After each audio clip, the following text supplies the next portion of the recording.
Bonjour tout le monde, nous voilà de nouveau pour parler un petit peu des pronoms relatifs simples. C'est une leçon de grammaire qu'il faut corriger et maîtriser pour bien écrire et parler en français correctement. Les pronoms relatifs simples sont 4. Qui, que, dont, où.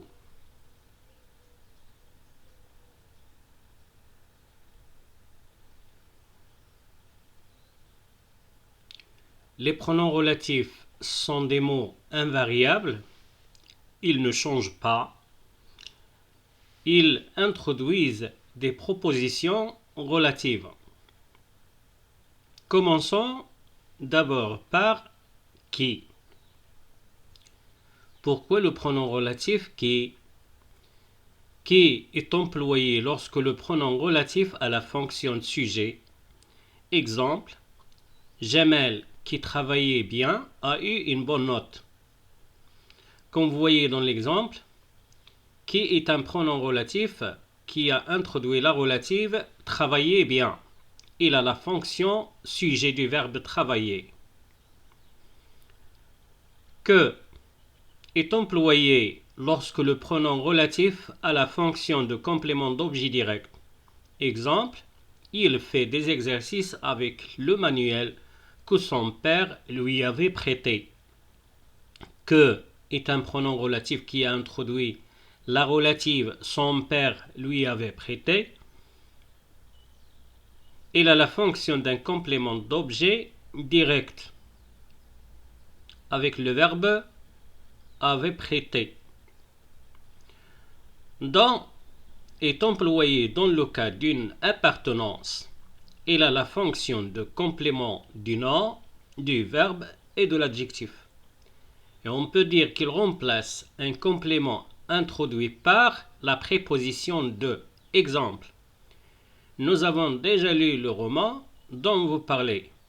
Comme vous voyez, dont est un pronom relatif qui a introduit la relative vous parlez. Il a la fonction d'un complément de verbe. Vous parlez de.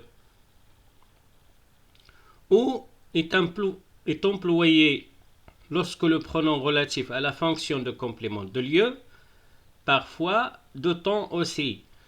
L'antécédent est donc un nom qui indique une donnée locale, ça veut dire un lieu, ou temporel, ça veut dire un temps. Exemple, il a cherché un garage où il peut réparer la voiture. Comme vous voyez dans l'exemple, où est un pronom relatif. Il a introduit la phrase relative « il peut réparer la voiture ». Comme vous voyez dans tous les exemples, les pronoms relatifs qui, que, dont, où sont placés au milieu de la phrase après un nom qui s'appelle l'antécédent. Pourquoi le pronom relatif?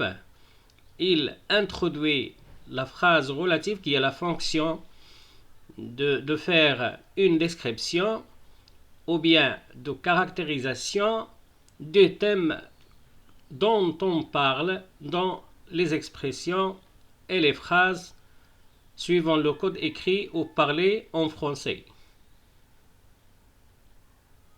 Voilà, j'ai terminé cette leçon. On se verra avec une autre prochainement.